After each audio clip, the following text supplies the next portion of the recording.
So we're back. We're back. I can't remember what episode we're up to, but we're going to be discussing business. Yes. At least for the next few episodes we've talked about, haven't we? I think we're on maybe 5 or 6. I can't remember now. Yes. But depending on how we go today, this might be one long episode or a series of episodes actually diving into the business aspect itself. And we were just saying, weren't we, that we've both had a bit of a hiatus. Yes. It's been a little bit of a break. What did we do last time? We did performance, didn't we? We finished on performance. Yeah. And we're now into probably the main topic that the book is all about, really, which is actually working in the industry, isn't it? Yeah. I think there's a lot to be said. I was really enjoying the momentum that we had. Mm. And then real life gets in the way. Yeah. Business gets in the way. Yeah. But that fine balance between the marketing end of it, you know, the podcast discussions form part of our marketing of business. Yeah. Versus the need to go out there and do something that's chargeable. Sustainable. Yeah. Yeah. So why have we had this hiatus? Well, for my part, there's several things, really, several projects. There's obviously the day-to-day running of the main business that I've got, the school, but also my album that's... It's a big project. Yeah, a big project, certainly for me. Comes out this week. Yeah. But given the time that we live in, it's not just sort of saying, well, there it is, isn't enough if you want it to have a chance, is it? So, no, it's not fire and forget, is it? No, that's right. So it's required a lot more of me and a lot more thought, and all of that has been great fun, and it's come at a cost of, you know, time and energy and money. Yes, several resources. Yeah, and this word project, I think, is a big one, isn't it? Because I describe my work as project-based. Yeah. And you've just talked about finishing a big project of yours, which we can talk about in more detail a bit later on. I was doing a lot of peripatetic teaching throughout November, and we were saying just before we started recording, weren't we, that there's a nice irony that the fact that the business episode of the podcast has been delayed by the fact that we're both busy conducting our relative businesses, our respective businesses.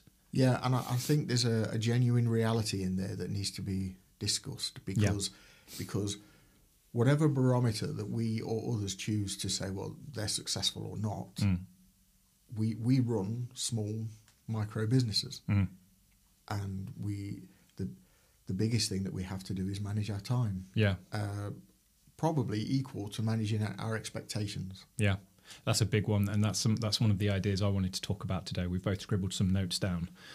I want to start with something you suggested last time, which I thought was really good, which I've come back to, and I've actually talked to a lot of friends about since that episode.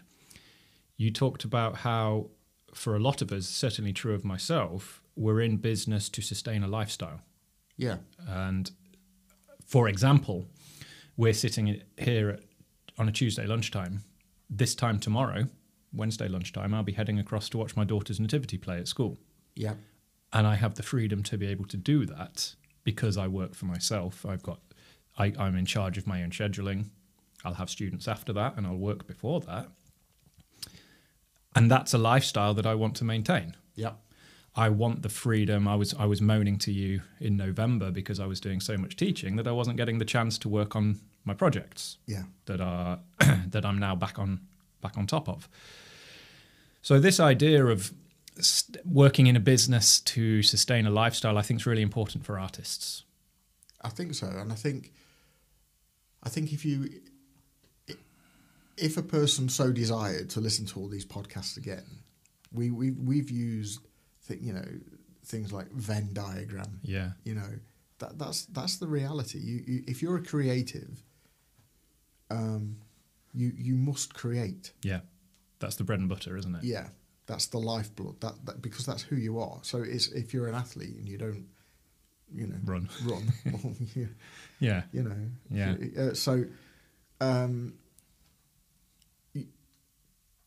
to have that, whether it's out of hours, as it were, in the traditional sense, so you might practice your art in the evening or at the weekend. Yeah.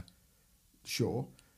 But if you have taken that brave step whereby you're earning your living from it, then you do well to take a very big step back to actually, to it's not selfish, it's self-serving. There's a big difference there. You are in business for you and your family. Yeah. Your lifestyle. Yeah. Whatever that is. So if it doesn't serve you, it won't serve anyone else. No. Because it will be blatantly obvious to anyone that you work with that you are unhappy. Yeah. So there's this balancing act between sustaining your lifestyle, which for me is freedom with my time, going to see nativity plays and things like that, but also having the time to actually do the work, which is what you were saying, right? To actually create. Or even before that, to research. To research. All of these elements, but we have to balance that with actually surviving, right? Making a living. Yeah. And I wonder if this, we've touched on it earlier, I wonder if this is the crux of the whole thing. I think a successful artist in a business sense should be measured on how well they achieve that balance. Yeah. We can measure financial success, but as you say, if somebody's deeply unhappy, what's the point? There's no success there on an artistic level, on a personal level. No.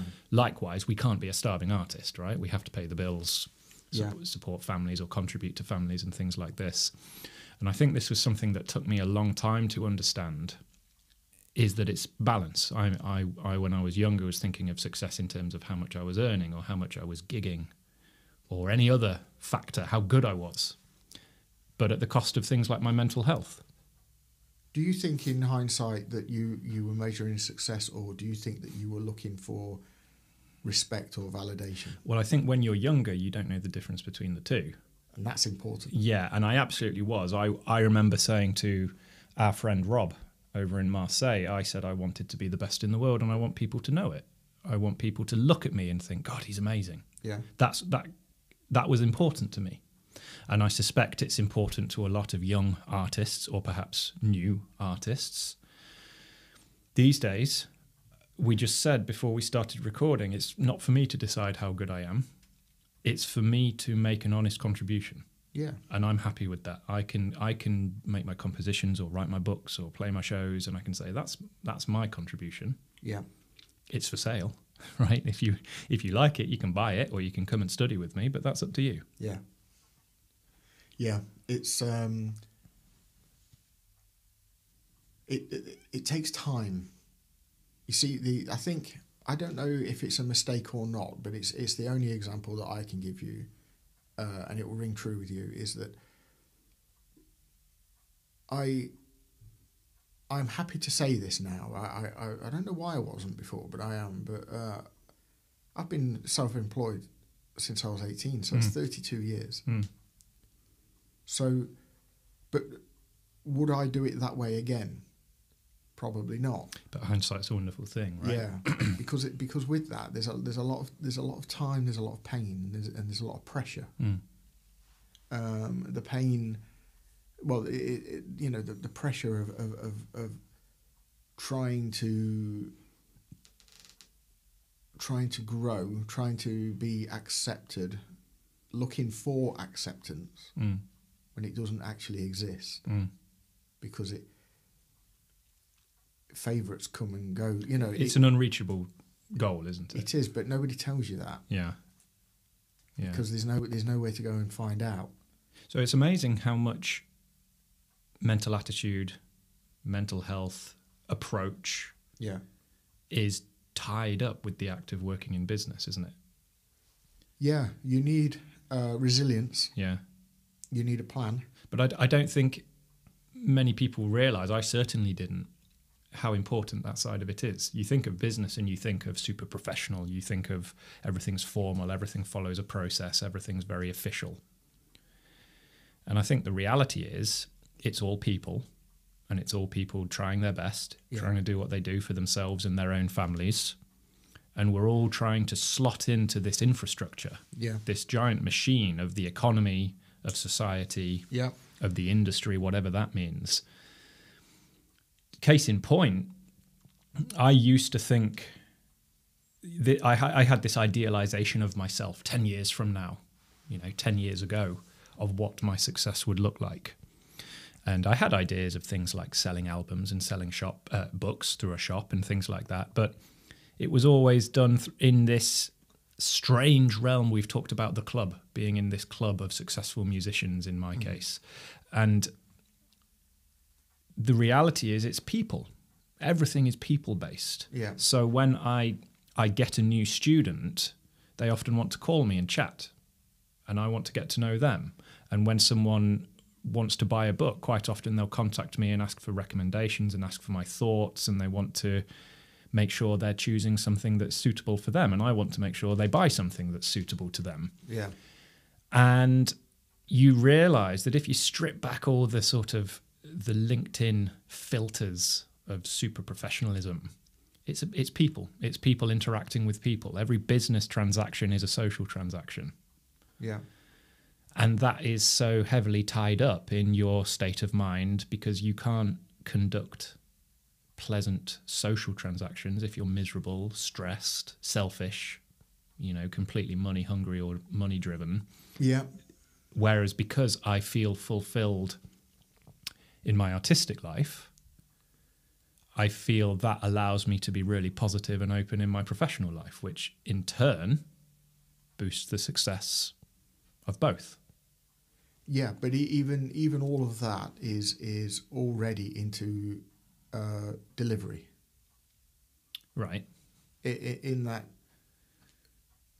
if you're networking or selling or doing or producing, you are already trading. Right. I'm already there. You're already doing. Yeah. We should probably step back to before. Step back and say, well, what is this business? You were talking about this expectation of professionalism. And what is a business? Why is it an industry? What is this thing, this club that we're probably in anyway? Yeah, without realizing it. Yeah, yeah. And this and how do we go about getting to the stages that you've just described? Because there's no end state. That's the nice thing that I've learned, even recently. There's you don't finish, do you? No, and anyone listening to this shouldn't wait, because there is no end state. You talk about the contributions that you've made. Yeah. This is my valid contribution. Yeah. You and I had a private chat the other day where you were commenting on, and I won't share the nitty gritty, but you were commenting on work that you'd done yesteryear. Yes. Yesterdecade. Yes. But that's the beauty, isn't it? Yeah. We go back to the beginning of this episode. You are project based. Yeah. I am to a degree, not completely. Yeah. And I'll quantify that in a minute. But by being project based, we have to accept that by its very nature, we are always going to look for whatever is next. What's next? Yeah, absolutely. Yeah. Within that scramble, however, we can get lost and we can lose who we are if we don't know what our brand is. You start chasing ghosts. Don't you? What's our purpose? What's our vision? Which is the why you talked about a minute ago for one of your sister projects. You want to talk about the why. But let's do what you said then. Let's take a step back to before, in the preparation or the planning stages or the prior stages. Me, 13, 14 years ago, all the hunger, all the desire, all the means and the will, but no real clue as to how to actually do it and get started. One of the things I think I would say to myself is that the reality of what you will do most likely won't match the vision you think you have right now. That doesn't mean it in a negative way. But certainly speaking for myself, I imagined something akin to rock stardom, right? I'd be touring all the time, playing on massive stages all the time. And that comes and goes, but that's not the life. The life is balancing my personal and private life with my business life. It's balancing my artistic endeavors, trying to sell things, trying to make money and sustain myself in a way that also keeps me happy and helps me remember the why. Yeah. And I think it's important for people starting out or aspiring to move this way to consider that the reality is not likely to match the dream, but not necessarily in a negative way. No, and within that, just accept that you and it will evolve. Yeah, yeah, and there's no wrong way. No, right? and sadly, there's no cheap way. No, and that's why it's called business. Right. You know, like I used to. I know I've said this a million times, right? You know, but there's been no substantiation behind it. But I you must have heard me say when we've been out for a curry, like, it's not called show friends. No. You know. Yeah. But at the same time, without friends, there's no business, right? Without a network. Right. Which are essentially professional friends, aren't they? Yeah, peer groups. Peer groups, colleagues. Yeah. Yeah. We've talked in the previous episodes about you can see people around you as competitors. And maybe they are in an official sense or a one sense, but they can also be colleagues. I think it's a mindset. Mm. You're right. They can be the most. If by nature a person or an organisation is competitive and or defensive, a creative's not going to enjoy working with them. No, because it stifles that act of doing, doesn't it? Yeah. If, however, they're open and honest, and then you need a sense of maturity that says you're not going to win every deal, and also within that, nothing is forever. It will be a project. Coupled with perhaps a Godfather mentality that says, well, it's just business. Yeah.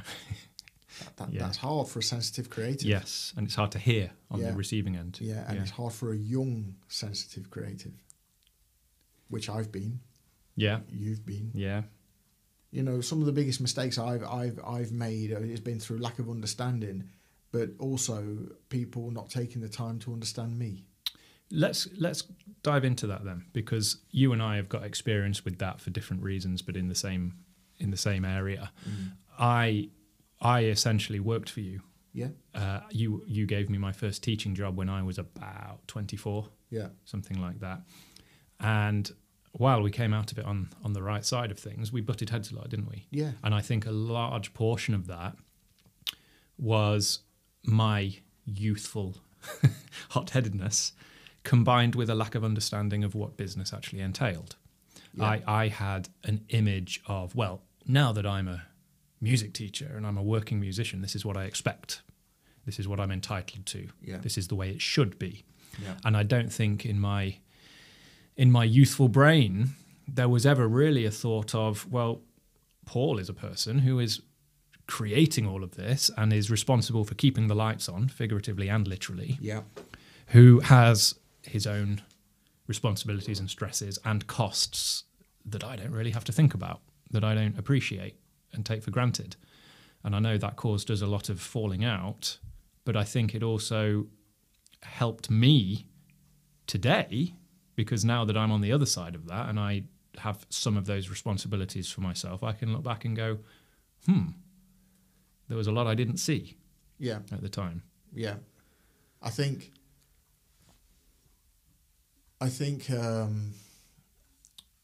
it's also fair to say within that I wouldn't have known how to articulate myself back then, because I was learning as you were doing it. Yeah, because it was hard work and it was costly work, and it was costly. It was costly because the costs were real, but it was also costly because we were hugely underfunded. Yeah. Because of what we were selling. Yeah. and we didn't really know what we were selling. We were not selling a concept. We're not selling art. We're selling a service, which was music lessons. Yeah, yeah. And let's go all the way to its simplest form. You're an independent, and you within your business, you see an opportunity to help your business to work with my business. Yeah. So that's the service level agreement, isn't it? Yeah. Great. My business is accountable. It's accountable to the public, and it's accountable to the government, to the law. Yeah. And both of those come at a cost. Yeah. Because as we've spoken about before, everybody has the right to feel safe. Safe isn't free, because you have to create the right environment. Yeah. There are costs associated around governing a business, whether it's accountancy or taxes or insurances, equipment, repair, they're, maintenance. They're not free. No. Then there's the marketing of it to bring the work that in. Gets the student through the door. Yeah. To give me a job. Yeah. Yeah. That's not free. No. Then there's who's going to pay for the phone line? So do you know what this was? We talked right back at the beginning about the club, right? Yeah. To me, you were in it and I wasn't. So to my perception, from my perspective, the fact that you were in it meant that all that stuff was taken care of. You were, to my eyes, this successful musician. I'd been to see your gigs. You were playing with house bands locally and things like that. I'd been to see your shows. You were this successful working musician with a successful music school. That was it. You were in. I wanted in. And I think because that was my perception, I was blind to the realities of what that actually entailed from your side. As I said before, it didn't occur to me that you had expenses. You were in the club. You were a successful musician and a successful businessman. That's the headline. Yeah, exactly. But when you're a bright-eyed, just starting out, I think I was a very immature 24-year-old. It's the headline's all there is. Because, at 24, I'd just got married, but I was living with my parents. So, we collectively, my wife and I were living with my parents because we were saving for a house. So at the time, I didn't have a mortgage to pay, didn't have bills to pay, didn't have food to put on the table, didn't have a child to feed and educate. And I think it's fascinating because it sounds so obvious now to hear you talking about the realities of just simply running a business, keeping a property open, safe, warm, heated. Yeah, but all of that is before I get paid. Precisely. But that was irrelevant to me because I was blind to that because you were in the club, right? Was I? But to my perspective. Quite. But from my perspective, I didn't feel like I know, and that's the cruel irony of it all, isn't it? Yeah. That's the cruel irony of it all. There's so all of those on costs, those running costs were before I got paid, and then when I got paid, I had to run a house and raise 2 small children. Yeah. And that was never taken into account by any, or if it wasn't acknowledged. Yeah. Or shared. I mean, you were working with a lot of youngsters at the time, people around my age. I was about average age for a lot of the teachers you were working with, I think. Yeah. They were all maybe a few years older than me, but I don't think you had many. You do now, but I don't think you had many back then who were grounded, established adults, so to speak. No, there was a lot of individualistic thinking, which is okay. Yeah. There's a lot of creative thinking, a lot of strong personalities. All of that's okay. The fact that my business is still here is a miracle on many levels. Because, I mean, you talk about perception. I can remember being on holiday.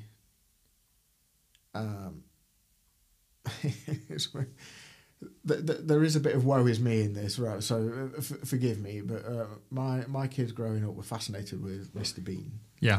So for one reason or another, I had to take them to Cannes in the south of France because they were adamant that because Mr. Bean had gone there, that they had to go there. So anyway, by hook or by crook, I get them there, and I'm knee deep in water in the Mediterranean on the phone to the bank manager, because there were bank managers then. Yeah. Pleading for an overdraft to keep the business open. Gosh. Because of the financial crash. Yeah. Because it was a real simple paper exercise that says all the teaching was bringing in X. Yeah. So the teachers were paid Y. Yeah. So there was Z left, Mm-hmm. and there wasn't enough Z left. There wasn't enough Z. Yeah. But what you couldn't... There's your autobiography title. Yeah, no Z. No Z. No Z till bedtime. We'll do that. No Z till bedtime. There we are. So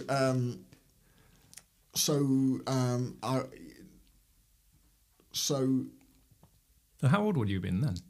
how old would I have been then? When was that? What, 08? It was a little bit after, after that. The financial crash obviously happened, but by the time we were feeling it, it was probably a year, 18 months after that. Right. So 14 years ago. It'd be something not too dissimilar to what I am now, though. 35, 36. Yeah, so about 21. Yeah. Yeah. Big paper round. Yes. Yeah. No, but there I am trying to keep an idea alive. Yeah. But not in a kind of philanthropic way where I'm like, oh, I've got to keep Johnny employed and all the rest of it. Yeah. But how do I sustain myself? Yeah, I've got to survive. Yeah, but also my own dream. Yeah, yeah. There's that balance again, isn't it? And I then had to take a step back and realise that actually I was in business. Mm. I might not have realised it. It wasn't by design. It wasn't. Our book sort of is a beacon of help and hope for people that want to start. Perhaps. Yeah. I was already doing it. Yeah. And it was going wrong. Yeah. And it was going wrong. So I was carrying all that stress. That probably made me less likeable, ratty, tired, stressed. Which is exactly what we said a few minutes ago. If you're under stress, if you're under pressure, you can't conduct yourself positively with colleagues. Yeah, but the reason it's relevant today, all these years later, is if you are going to be in business anyway, because I would argue, and it suits me, it probably suits you, but any business is a creative endeavour because you have to get smart with how you do it. Yeah, absolutely. But if you are to accept that you're in business, doesn't matter what you do, it's not going to be easy.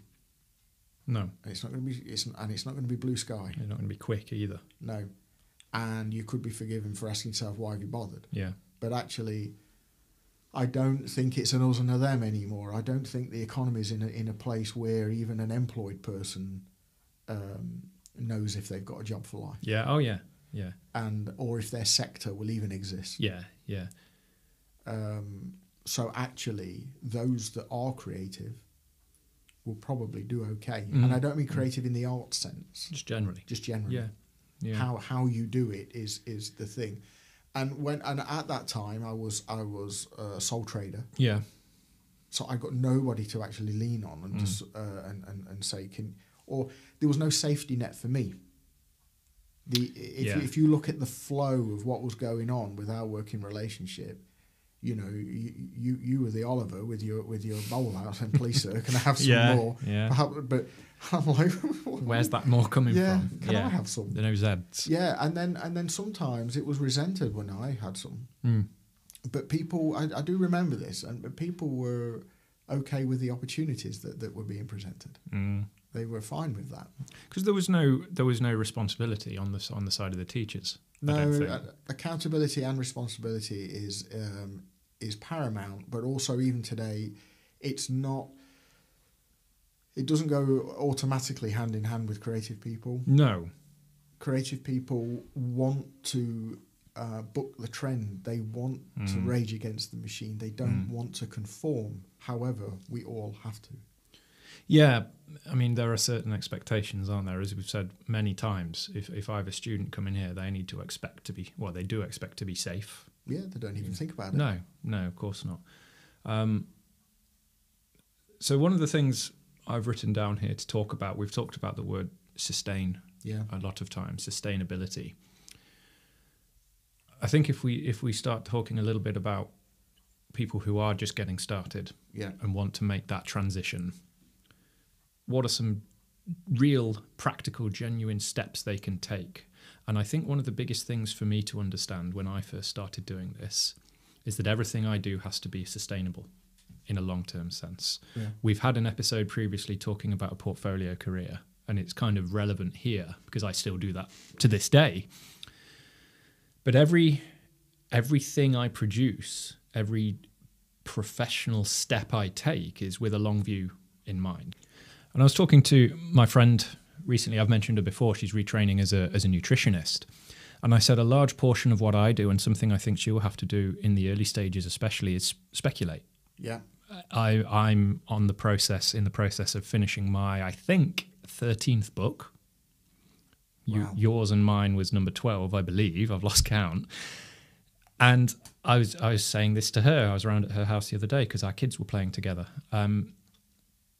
No one's paid me to write this book, right? No one's paid me to write the previous 12 or work with you on that one. You do it speculatively in the, and let me put a slash here, the hope / expectation that further down the line it will reap benefits. You'll get paid for it. You will sell it. Yeah.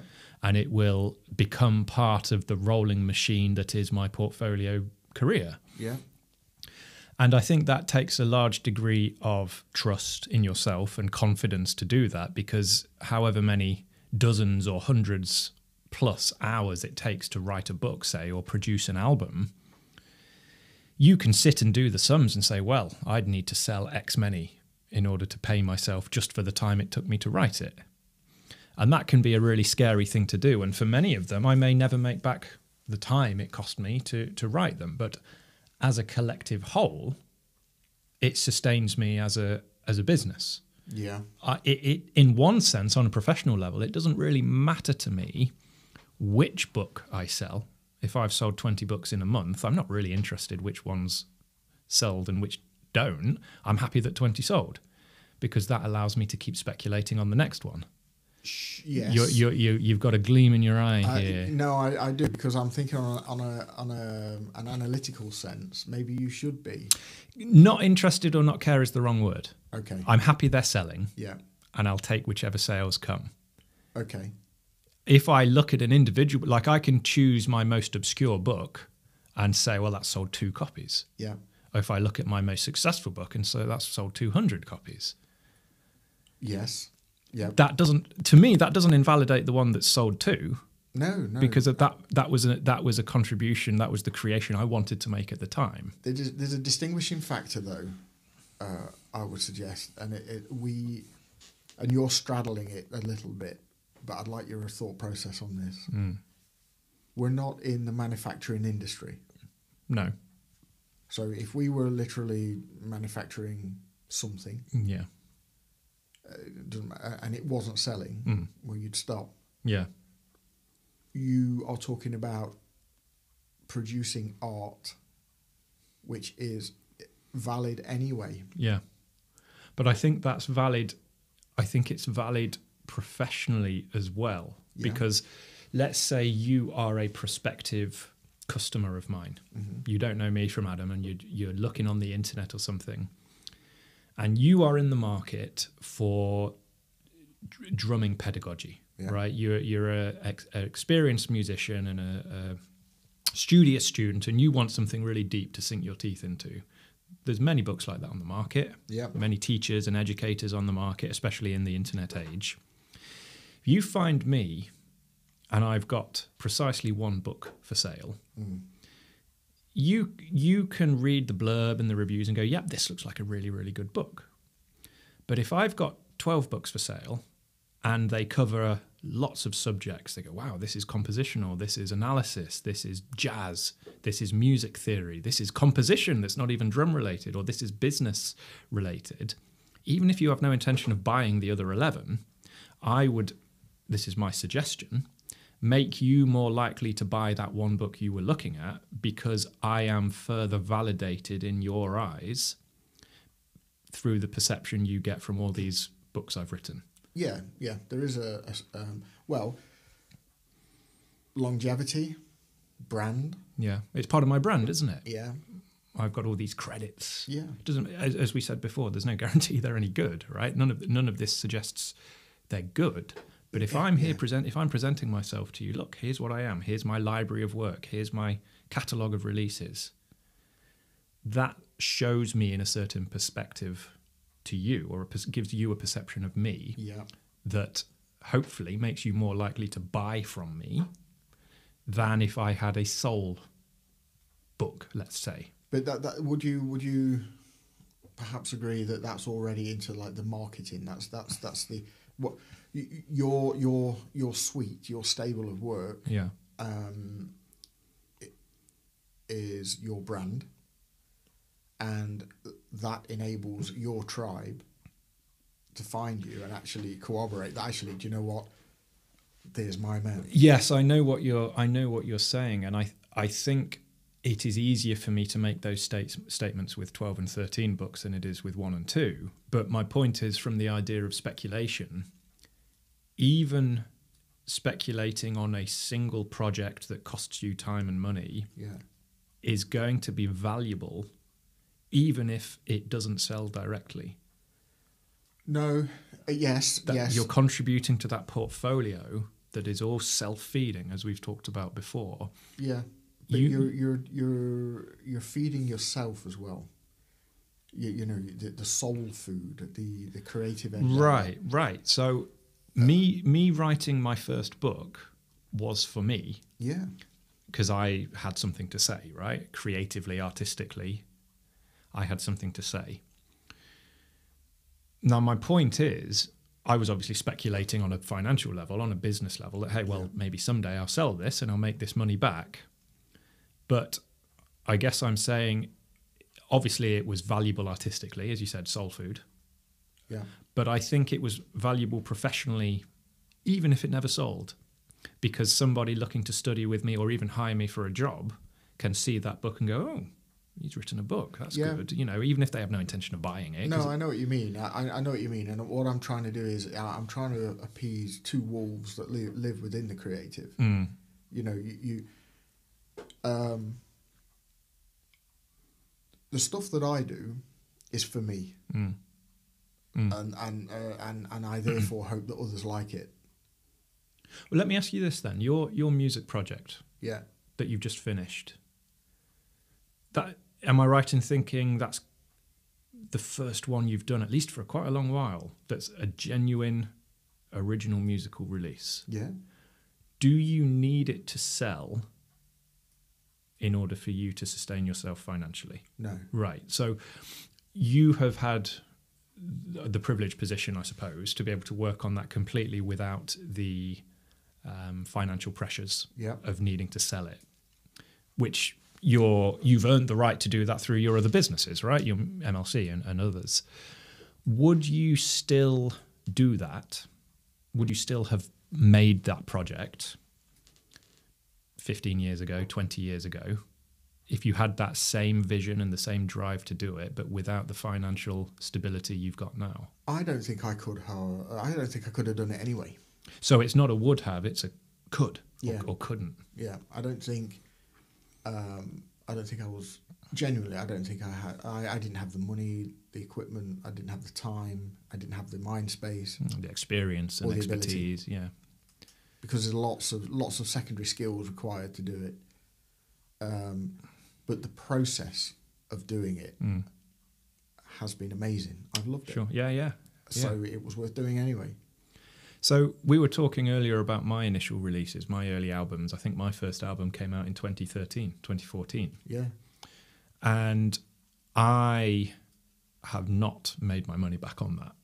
I spent thousands of pounds on it when I was already struggling financially. You know, I wasn't successful at the time, but I needed to do it for me artistically. I had music to write. I had music to perform, and I wanted to do it. Now, I don't regret it. I would do it again if I went back. Obviously, there are things I could do better in hindsight, but I guess again, I'm coming back to this idea that I will never make my money back on that album. If I just drew up the accounts for that particular project, it's a lost cause financially. I've got dozens of CDs in the loft that have missed the boat because no one has CD players anymore. But it's still been valuable to me professionally, even though it's not been financially valuable directly. So I guess I'm trying to, you're right, I'm straddling a line here. I did that album at a loss financially. Yeah. But I don't think it's been to my detriment professionally. Even if we talk about the soul food, right? It was what I needed to do at the time artistically. So why don't we use this opportunity to actually discuss what a business is and what it's for? Right. Because we're actually getting to the crux of it, I think. It's only taken us 40 minutes to get here. Yeah. Dear listener. Too many Zs. Yeah. So because you're there and it's really important. Yeah. If a person out there is listening to this and they have a full-time job and they really want to undertake a creative endeavour, not to earn money from it, but because it's in them, they just need to do this thing. Yes. They still might need a business. Right. Because they might need a separate vehicle in law to govern it. Yeah. Not because it may never make a penny, but it may require some intellectual property. Yeah, someone might get paid something, an external. Yeah. Yeah, but it might need an IP. It might need a copyright. It might need an insurance. Yeah. It might need segregating, therefore ring fencing the rest of what that person is individually. In other words, protecting the house, which is a limited company. Right. Yeah. Yeah. So we might need a vehicle anyway. So that I guess to bring it around to you, I know where you're going with it, and I completely understand, and I agree. If a creative person needs to do something, do it. Don't worry about the money. If you're in a position not to worry about the money. If you're in a position where you need to worry about the money because you're trying to produce something to then sell it, then it's a different business proposition, and you need a business plan and a cash flow forecast, and all the rest of it. Yeah, you are quite unique, and we spoke about this when we were writing the book. Build it and they will come. Yeah. Well, there's lots of business leaders that tell you not to do that. Not to do that. Industry leaders. Yeah. Because it's expensive. Yeah. Let's have just to think about what that is, right? Let's take your first album. Yeah. Because the argument that you're making is completely valid. It's not for financial gain primarily, but you can't actually measure whether it is or it isn't or not because it's part of the stable. Yeah. But brass tacks project based. Yes. It didn't. Yes. And probably won't. Probably won't, no. But Johnny Inc. Yes. we can't. The portfolio. Yeah. Yeah. Yeah. So before you even get there, you've got research. And now research can be study. It can be, I've got to learn my art. Yeah. So research takes many forms. Then you've got design, the design. Which was all speculative, right? Yeah. So I didn't get paid Yeah. to research that and to compose the pieces. And then it's the same person that then goes into the studio and plays the thing. Yeah. It's a lot going on. And that's why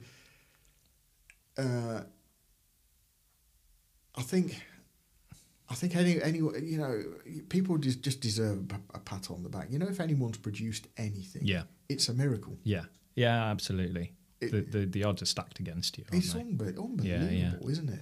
But this brings us back to what I started this conversation with, which is this idea of sustainability. Yeah, there is a limit to what I will speculate on. Of course, because this book that I'm doing now, I'm not going to segue this into a marketing promotion for that, but I'm confident it will sell. Yeah, good. I have built enough of a following that it will sell. I can't say it will sell in the hundreds or the thousands, but it will sell, and it will be beneficial to me financially, and it will be beneficial to me professionally with all the associated things that are releasing with it. There are things I've been approached by other authors and other creatives who want to collaborate on works where I've said I can't do it because it is too speculative. It's outside of my remit, outside of my expertise. There was one chap I nearly worked with, and he was a wonderful guy, and we were going to collaborate on a flamenco book. Oh, yeah. And we made the choice relatively far into negotiations to part ways, and he ended up doing it independently, which I think was the right choice. But there was a lot of red flags in my mind for that, not because of him, he was wonderful and he's great, but because I was thinking this is too speculative for me, because I don't know anything about flamenco, right? I don't know anything about guitars. I don't know anything about that audience. So everything I take on, even this book, which I think was quite speculative, but it was a big one, because I think we both shared a vision for it, didn't we? For the Creative Practitioner, the book itself. It's a calculated speculation. And there are things that I won't do where 24-year-old me might have. Yeah. So let me give you an example, and I'm not going to name any names, but I've rehearsed this conversation many times because I wanted to bring it up with you in just this context. I'm not going to name any names, but one of our mutual friends joined a band that was playing music they wanted to play. Great. And did it over the course of a year or so, and ended up playing massive festivals, massive stages, signing autographs and all the cool stuff, but never got paid a penny. And then went back to work and carried on with it, which is brilliant, right? And it ticked off a lot of these bucket list experiences that many musicians would have: played on massive stages, played at a festival, signed autographs in a crowd and all that cool stuff. And I've played big stages, but I've never headlined a festival. Yeah. I've never signed autographs in a crowd and things like that. So these are experiences that I have not done. But at the same time, thinking about what this person sacrificed to achieve those experiences is, from a financial and a business perspective, not a good trade. As in, they lost a lot of money. They had to not work while they were rehearsing, for example. They had to commit a lot of time to rehearsing, commit a lot of time for traveling, and lost time playing, and all the things. So they made a decision, which for them was a right decision, to follow the experience. Yep.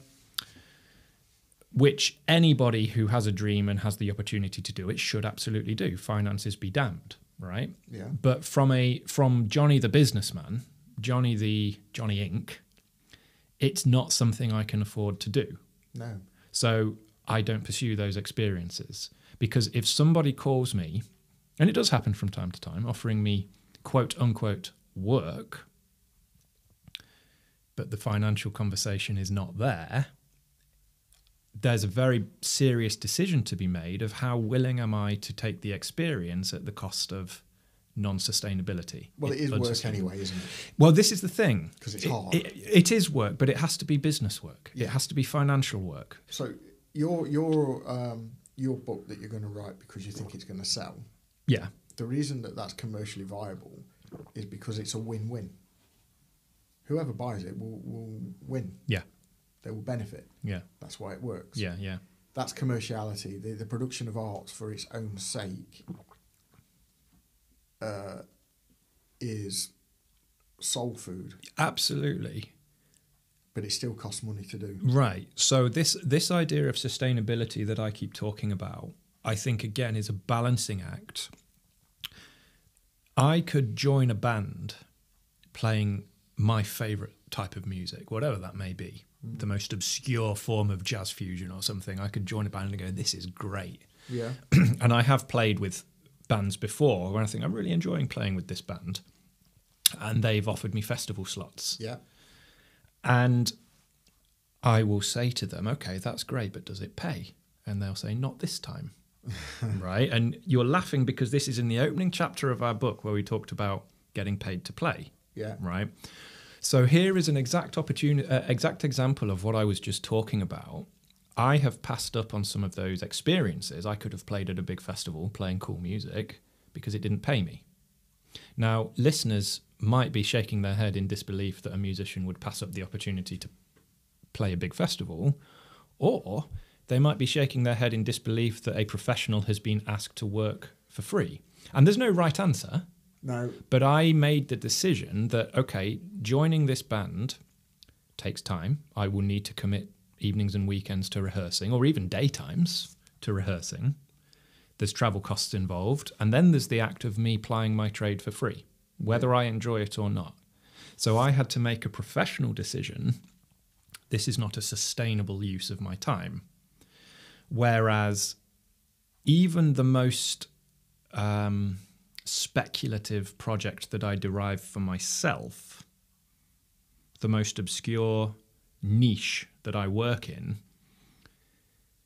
I'm looking at from a more sustainable point of view, that it contributes to more towards my portfolio and my brand and my image and my cycle of all these products and services that I offer. Yeah.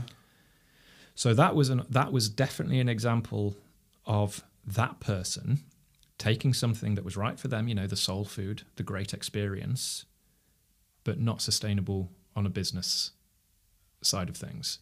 But it only needs to be sustainable if you need to earn a living from it.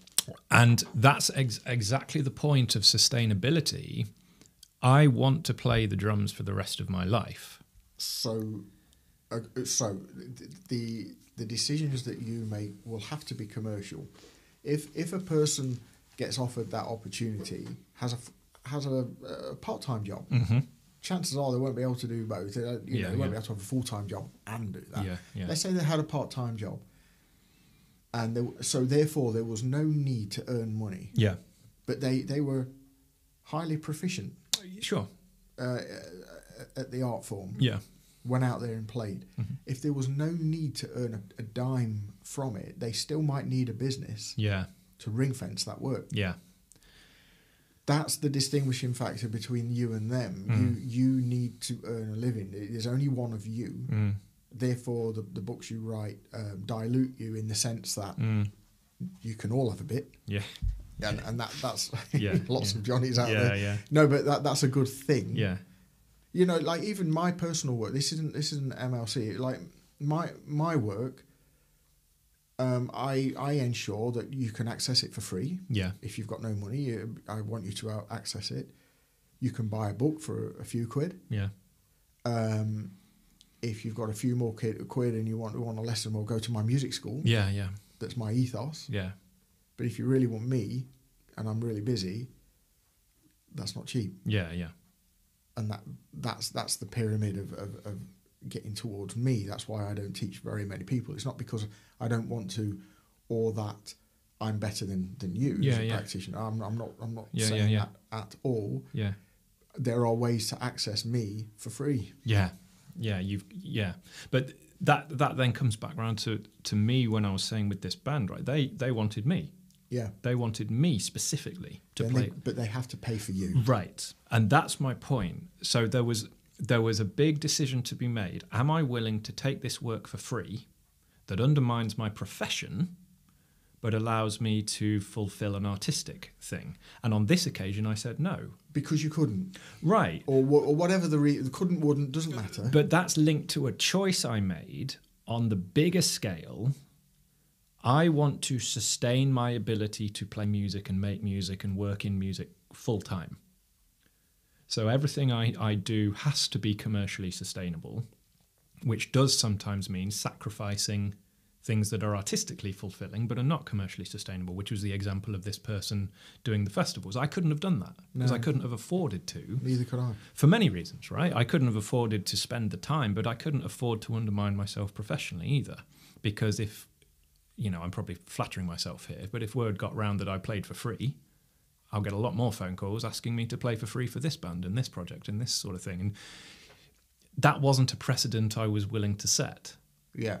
And there's a band I'm currently playing with, and I'd like to come on to them either soon or next time, where they sought me out specifically. I've worked with them in the past.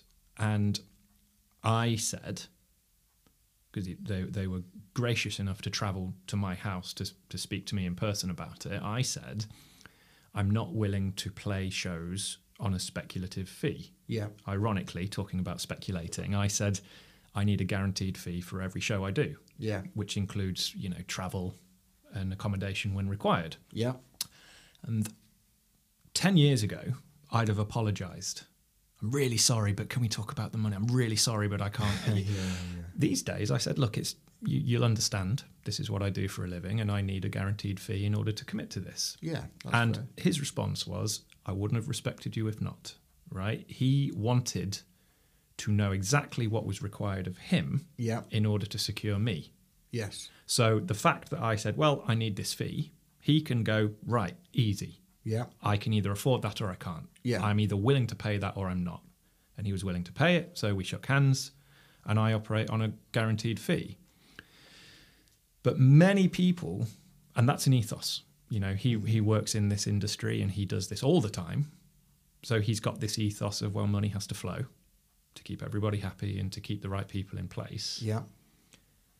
I think there's a side of the industry where that's not the ethos, and this is where you get into the sticky ground of people playing for free or working for free. I'm talking music, but I think it happens in all art forms, in all industries.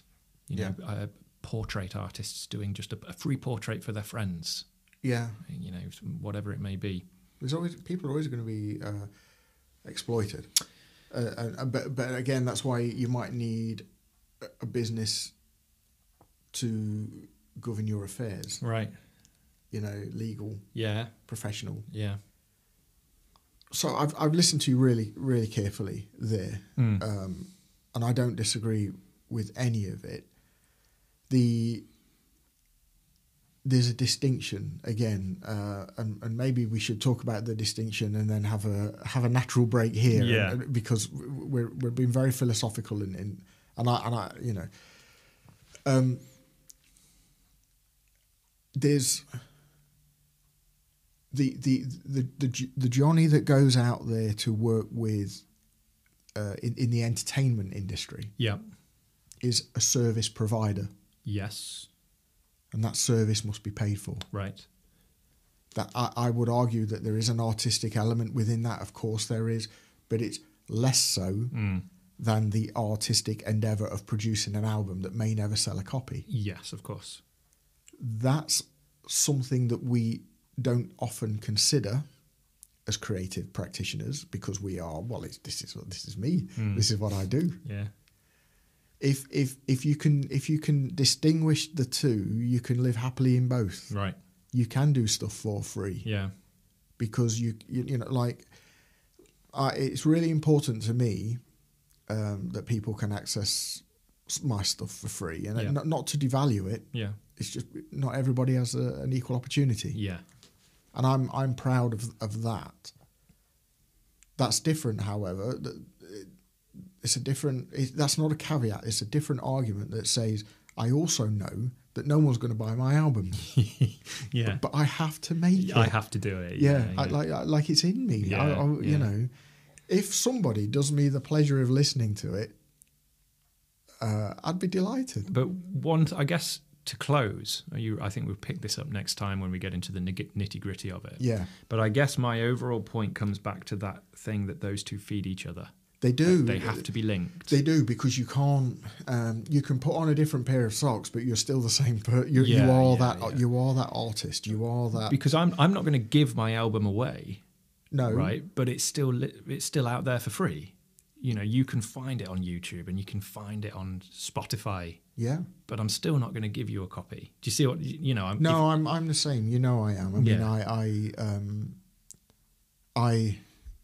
So my album's free on streaming. This is going to sound like a plug, but it's an illustration of the point. It's free on streaming. A person can buy a CD, or they can buy a deluxe version, with the book that tells the story of the music. Yeah. Neither of the latter two are cheap. Yeah. Because my art has a value. Yes. Now, if a person wants to buy the deluxe version, thank you I would hand deliver it. Yeah. Right? Because that is wonderful. Yeah. It will not and cannot be free. Yeah. Because it didn't even take a year. The production of it took a year, but the cumulative effort of me getting there Yeah. You know. But I have to, and of course do acknowledge that, you know, actually everyone's going to stream it, and I'll make about 3 pence. Yeah, yeah. But I had to do it. Yeah, absolutely. So as a piece of art, it's valid. But if you want to engage me on a professional level, it's not free, because you're into my service providing element of me, and I don't mean well, even if on a session basis, it doesn't matter whether you're an actor or a musician. It doesn't, or a dancer. It doesn't matter what creative practitioner you are. If you're going to tread the boards and go on a stage and it's somebody else's work, you and this comes all the way around to working for MLC when you were a youngster. Yeah. You are working on somebody else's project. Yeah. And it's their rules. Yeah. And it's your agreed fee. And that's it. And that is it. Yeah. That is not the same endeavour as when it's your rules. Sure. Your project. Sure. We'll carry this on next time, as we can. I think there are some really good examples we can draw upon here, and we'll keep going round in circles if we're not careful. Yes. The Creative Practitioner, the book, is available now, physically, digitally, Kindle, worldwide.